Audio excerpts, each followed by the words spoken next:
Halo adik-adik, jumpa lagi dengan kakak di channel Mathsroy. Pada video kali ini, kakak ingin mengajak adik-adik belajar matematika, khususnya tentang persamaan garis lurus. Kakak berharap adik-adik dalam keadaan sehat dan tetap semangat dalam belajar. Baiklah adik-adik, langsung aja kita masuk ke video pembahasannya.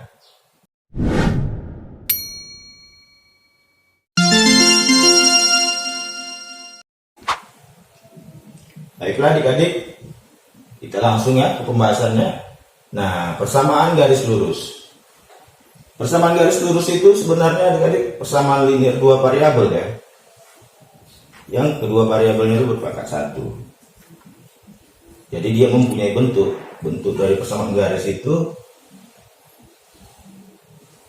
adalah AX ditambah BY ditambah C sama dengan 0. Nah ini kalau bisa kita kembangkan lagi, bisa dong BY sama dengan min AX kurang C, sehingga Y sama dengan min AX dikurang C per B, juga Y sama dengan min A per B X dikurang C per B. Nah, ini turunannya. Nah, kalau bentuk umumnya ini dikatakan bentuk persamaan garis lurus secara implisit. Nah, yang ini secara eksplisit. Nah itu dia terkait bentuk dari persamaan garis lurus. Nah untuk lebih memahami lagi, adik-adik juga harus mengetahui unsur-unsur apa aja yang ada di persamaan garis lurus. Ya, jadi unsur-unsur yang ada di persamaan garis lurus itu, yang pertama itu yang perlu adik ketahui, dia memiliki gradien. Ya, dia memiliki yang namanya gradien. Nah, gradien itu disimbolkan biasanya itu yang selalu ya, itu huruf kecil m, huruf m kecil. Itu dia lambang daripada gradien. Apa itu gradien? Pada persamaan garis lurus itu adalah kemiringan, ya. Kemiringan dari suatu garis lurus yang terdapat di dalam bidang koordinat kartesius. Otomatis gradien ini memiliki sebuah angka atau nilai. Untuk mencari nilainya itu pastilah ada rumusnya. Rumusnya itu diperoleh berdasarkan bentuk daripada persamaan garis lurus itu sendiri. Nah, kita sudah tahu di sini bentuk persamaan garis lurus AX tambah BY tambah C sama dengan 0. Itu secara implisitnya. Ya. AX tambah BY tambah C sama dengan 0. Berdasarkan bentuk ini, maka adik-adik bisa menentukannya. Bisa kita temukan nilai M-nya atau gradiennya itu sebesar minus A per B, di mana A-nya itu adalah koefisien daripada variabel X-nya dan B-nya itu koefisien dari variabel Y. Nah, itu dia menentukan daripada rumus gradien yang bentuknya secara implisit. Implisit itu yang kayak gini adik-adik bentuknya. AX tambah B tambah C sama dengan 0. Nah, sebenarnya kita sudah mengetahui nilai gradien daripada persamaan garis lurus itu ketika dia berada di kondisi bentuknya secara eksplisit. Yang ini adik-adik. Nah, di sini sudah jelas dikatakan min A per B ini itu adalah koefisien X.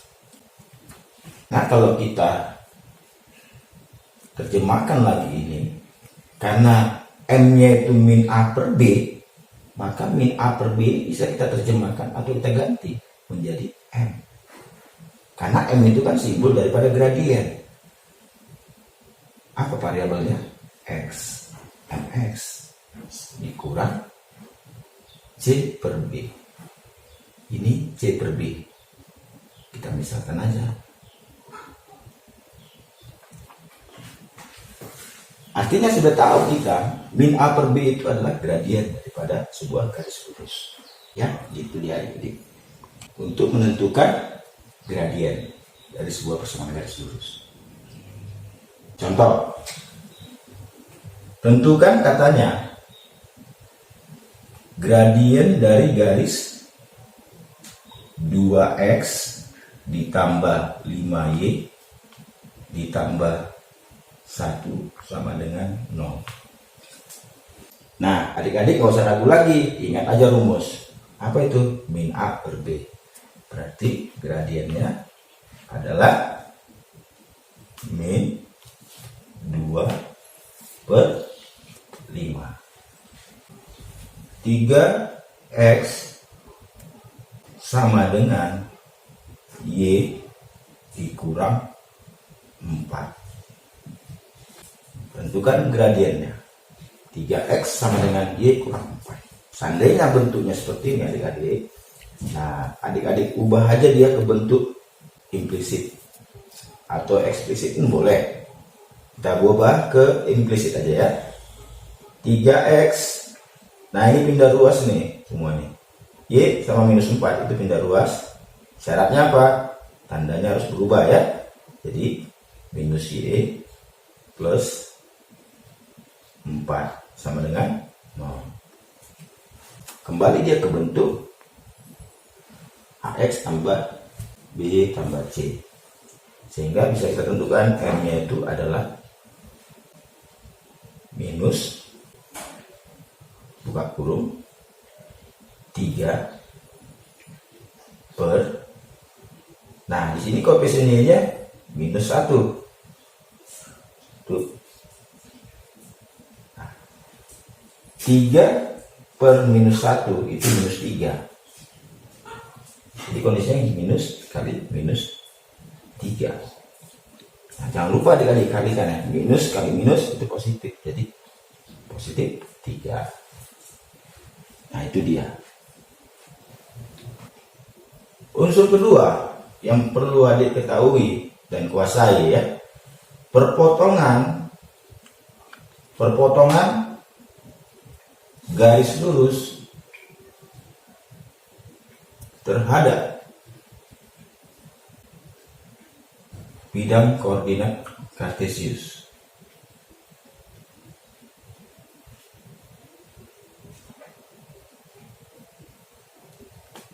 Jadi unsur kedua itu yang perlu adik-adik kuasai, perpotongan garis lurus terhadap koordinat kartesius atau bidang koordinat kartesius.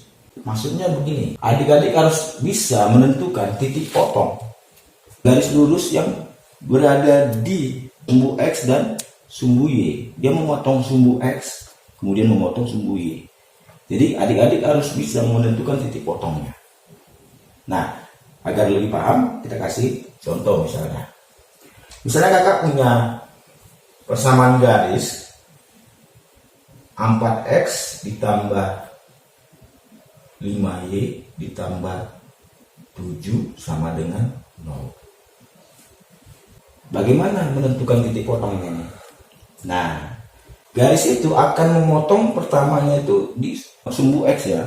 Kemudian dia akan memotong sumbu Y. Ya. Jadi ketika garis itu memotong sumbu X, maka dampaknya itu Y-nya pasti akan sama dengan 0. Jadi ketika garis lurus itu memotong sumbu X, maka resikonya Y-nya itu sama dengan 0. Kondisinya jadi 0 Y-nya. Setelah itu kita substitusikan, karena Y-nya kondisinya 0, kita substitusikan ke persamaan yang di atas ini. 4x ditambah 5. 5y itu kan 5 kali y, artinya 5 dikali 0. Ditambah 7 sama dengan 0. Sehingga 4x ditambah 7 sama dengan 0. 4x sama dengan 0 dikurang 7.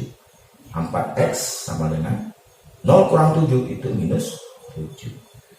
X minus 7 per 4. Nah, nilai X-nya itu minus 7 per 4. Maka tipotnya atau titik potongnya, tipotnya itu adalah minus 7 per 4, nah, kemudian dia akan memotong sumbu Y nantinya kan setelah sumbu X. Nah, ketika dia memotong sumbu Y, maka dampaknya X-nya itu akan bernilai 0. Sehingga kita substitusikan 4 dikali 0 ditambah 5Y ditambah 7 sama dengan 0. Sehingga 5Y sama dengan minus 7. Sehingga kita peroleh Y-nya itu sama dengan minus 7 per 5. Sehingga tipotnya atau titik potongnya adalah 0, minus 7 per 5. Begitu cara menentukan titik potong dari sebuah persamaan garis lurus ya adik-adik. Ya, unsur yang ketiga, adik-adik juga harus ketahui bahwasanya dia punya titik tengah. Titik tengah garis lurus. Loh, gimana Kak kalau masalah titik tengah ini? Nah, titik tengah garis lurus itu artinya setengah dari jumlah titik-titik ujung garis lurus tersebut. Contoh misalnya garis lurus itu seperti ini, kartesius ya, garis lurus. Misalnya titik pangkalnya itu, titik bawahnya ini itu titik A ya, kita namakan. Kemudian ini ujungnya titik B. Maka ini tikornya kan titik koordinatnya XA, YA gitu ya. Kemudian ini XB, YB. Nah, titik tengah yang dimaksud di sini adalah yang di tengah ini. Bagaimana menentukan misalnya titik koordinatnya? Kan rumusnya adalah jumlah XA itu ditambahkan dengan XB, kemudian adik bagikan dengan berapa? 2. Nah, ini untuk absisnya, untuk yang X-nya atau absis ya. Kemudian untuk Y-nya, maka YA ditambah YB per 2 juga. Nah, dia kan sebuah koordinat. Nah, inilah koordinat titik tengah tadi. Jadi besar absisnya itu adalah sebesar XA tambah XB per 2. Kemudian nilai Y-nya itu YA tambah YB per 2. Untuk mencari titik tengah ini, ya adik-adik, dia rumusnya. Jadi dia sebesar XA tambah XB per 2, YA tambah YB per 2. Itu dia titik tengah. Contohnya ya adik-adik, tentukan katanya titik tengah